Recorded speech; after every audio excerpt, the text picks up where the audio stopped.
जय जगन्नाथ बंधु ई ग्राम स्वराज पोर्टाल रे केभଳି भाबरे भेंडर आड करा जाउछि चलंतु आजिर भिडियो रे देखिबा एवं शिखिबा। देखंतु बंधु आजिर भिडियो रे आमे एक भेंडर मध्य आड करिकि देखिबा जहा कि हमकु जानिबा पई सुविधा हेबो। देखंतु बंधु आपण मान तो जानि छथि ई ग्राम स्वराज.gov.in साइट को आसिला परे आपण जानिथिबे जे ग्राम पंचायत रे ई ग्राम स्वराज पोर्टाल रो तीनोटी लॉगिन रहुछि। फास्ट है एडमिन लॉगिन, सेकेंड है मेकर लॉगिन बा पीओ लॉगिन, थर्ड है चेकर लॉगिन बा सरपंच लॉगिन। एडमिन लॉगिन रे आमे कोन करूचे ना जीपीटीपी एंट्री करूचे, जीपी प्रोफाइल अपडेट करूचे, कैश बुक एंट्री करूचे। सेही बळी भाबरे मेकर लॉगिन एवं चेकर लॉगिन रे आमे वेंडर ऐड करूचे एवं जो सीएफसी एसएफसी पेमेंट मध्य करि पारुचे। तो आज आमे जो वेंडर ऐड करिबा आमे मेकर लॉगिन एवं चेकर लॉगिन व्यवहार करिकि आमे वेंडर टी को ऐड करिबा। प्रथमे आमे ई ग्राम स्वराज रे मेकर लॉगिन ओपन करिबा जोटा कि हमर पीओ लॉगिन रे आमे वेंडर ऐड करिबा एवं तार अप्रूवल मध्य डीएससी माध्यम रे करिबा। देखंतु मेकर लॉगिन ओपन होई गला परे आमे लेफ्ट साइड कॉर्नर देखंतु एटी मेनू बार अछि, आमे मेनू बार ऊपर क्लिक करिबा, देन मास्टर एंट्री ऊपर क्लिक करिबा, तापरे बेनिफिशियरी ऊपर क्लिक करिबा, एठी ऐड ऊपर क्लिक करिबा। हमकु तीनोटी ऑप्शन शो करिवो एजेंसी, एम्प्लॉय, रेसिडेंट। जदि आमे कोनोसी सरकारी कर्मचारी को वेंडर भाव में ऐड करूचे ताले आमे एम्प्लॉय ऊपर क्लिक करिकि रजिस्ट्रेशन करिबा। जदि हमर लोकल वेंडर किछि रहउछन्ती ताले आमे रेसिडेंट ऊपर क्लिक करिकि तांकर नाम को रजिस्ट्रेशन करिबा।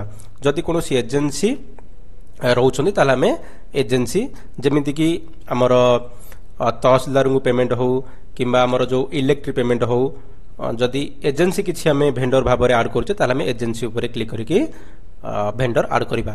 आमे आज जो टीपीसी ओडीएल जो इलेक्ट्रिसिटी पेमेंट पई वेंडर जो ऐड होचे आमे गोटे करिकि देखिबा, आपण माने संपूर्ण रूपे जानि जिवे। तो एई तीनोटी ऑप्शन रे आपण माने वेंडर ऐड करिवे। तो आमे जेहेतु टीपीसी ओडीएल रो वेंडर ऐड करिबा तो आमे एजेंसी ऊपर क्लिक करिबा। एजेंसी ऊपर क्लिक कला परे आपण को एई भलिया पेज शो करिवो। देखंतु एठी label search by account number, label vendor code. देखंतु एई ऑप्शन रो काम हैला जदि पूर्वरु कोनोसी पंचायत रे same account number vendor add होइछि तो एठी आपण कोन करिवे ना अकाउंट नंबरटा देई सर्च कर दला परे एठी गेट डाटा कर दला परे आपण को से वेंडर डिटेल्स शो कर जिवो। तो आपण को किछि एंट्री करिया को पड़िबो नाही, आपण केवल ताकू सिलेक्ट करिकि अप्रूवल देई परिबे। तो चलंतु आमे बे देखिबा आपण संपूर्ण रूपे जानि परिबे। देखंतु प्रथमे जो लिखा है label search by account number, आपण को जो वेंडर ऐड करिया पे चाहउछन्ती से वेंडर रो अकाउंट नंबर एठी आपण देबे। देखंतु आमे एठी गोटे अकाउंट नंबर दउचे, गेट डाटा ऊपर क्लिक करूचे। एटा केवल जानिबा पई। देखंतु सही अकाउंट नंबर रे कोनोसी वेंडर ऐड होई नाही कोनोसी पंचायत रे, सेति पई एठी सब ब्लैंक आसिला। तो आमे आउ थरे मेनू को जिबा, होम को जिबा। देखंतु मास्टर एंट्री, बेनिफिशियरी, ऐड, तापर आमे एजेंसी ऊपर क्लिक करिबा। आमे एठी अकाउंट नंबर देबा। देखंतु आमे जे वेंडर को ऐड करछे से अकाउंट नंबर एठी देले, गेट डाटा ऊपर क्लिक कले। देखंतु एठी डिटेल्स आसी गला, agency name, bank name, IFSC code, level account number details आपन केठी शो करि गला। काहे कि ना एही वेंडर टी अन्य कोनोसी पंचायत रे ऐड होई सेति पई हमकु शो करि गला। तो हमकु आ किछि एंट्री करिया पड़िबोनी, केवल आमे कोन करिबा ना देखंतु आमे एठी सिलेक्ट करिबा। सिलेक्ट कला परे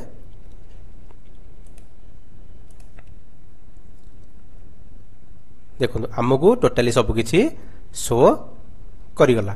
तो आमको किछि ऐड करबा को पड़िबो नाही, आमे केवल कोन करिबा देखंतु एटी जो अपलोड डॉक्यूमेंट अछि, अपलोड डॉक्यूमेंट ऊपर क्लिक करी आमे जो पासबुक रो फर्स्ट पेजटा आमे एटी एंट्री बा अपलोड करिबा। देखंतु जो पासबुक रो फर्स्ट पेज जो थिरे अकाउंट नंबर थिबो, आईएफएससी कोड थिबो, फोटो थी सिग्नेचर थी से गुटा को आपको ये पीडीएफ रे अपलोड करिया पड़िबो जहार साइज थी 200 KB रु कम। देखंतु आपण माने चाहिए अलग जो ऑप्शन गुड़ाक अच्छी आप एंट्री करें किंतु जो गुड़ाक स्टार मार्क अच्छी आपन को मैंडेटरी फिल करने को पड़ो। एतिक करदेला agency name mobile number email address जहाँ भी किसी रोचे bank name IFSC code account number जहाँ भी किसी रोचे एंट्री करदेला आपन एठी सेव उपरे क्लिक करेंगे।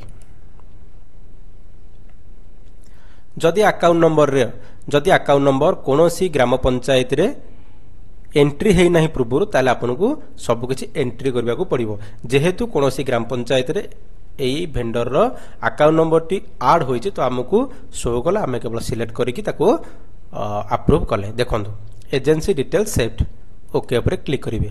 तापरे आमे जिबा पुणी मेनू को जिबा एटी मास्टर एंट्री जिबा बेनिफिशियरी जिबा।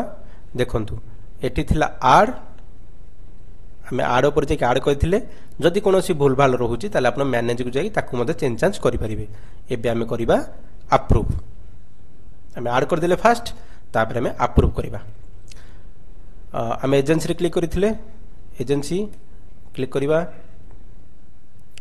देखंतु एठी हमरो डिटेल्स शो कला आमे एठी अप्रूव ऊपर ठीक चिन्ह मारिबा तापरे अप्रूव एजेंसी ऊपर क्लिक करिबा। Agency details verified successfully kindly sign digitally for final approval. तापर आम कौन करिया पड़िबो ना डीएससी लगेई ताकू अप्रूवल करने को पड़ो। डीएससी लगे आम पुणी मेन को जीवा एठी जीवा मास्टर एंट्री तापर डीएससी मैनेजमेंट। डीएससी मैनेजमेंट आसला पर एठी देखंतु अछि साइन अप्रूव वेंडर फाइल यार ऊपर आपण क्लिक कर दवा। तापर एठी आमे कौन करिबा ना हमर जो डीएससी डंगल रहुची आमे कनेक्ट करिबा।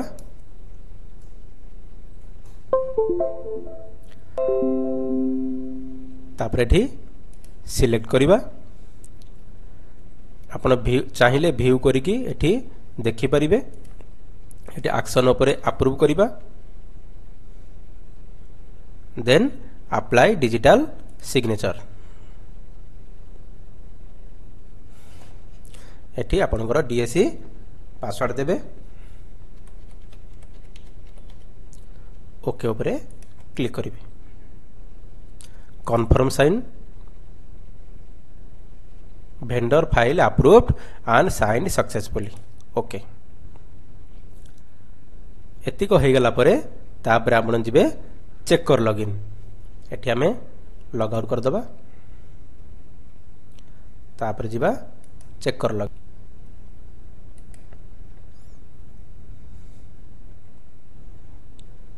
देखंतु आमे चेक कर लॉगिन ओपन कर देइचे। चेक कर लॉगिन रे आमे सेमिति मेनू को जीवा मास्टर एंट्री जीवा डीएससी मैनेजमेंट जीवा एटी देखंतु अछि साइन अप्रूव वेंडर फाइल। ता पूर्वरु आमे कोन करिबा ना सरपंचकर जो डीएससी डंगल रहउची ताकू आमे लगेइबा।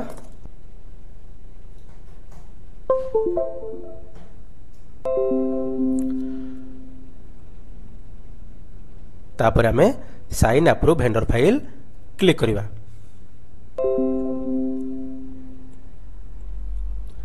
सिलेक्ट करिबा एटा एक्शन रे अप्रूव दबा अप्लाई डिजिटल सिग्नेचर ऊपर क्लिक करिबा। पासवर्ड दे दबा।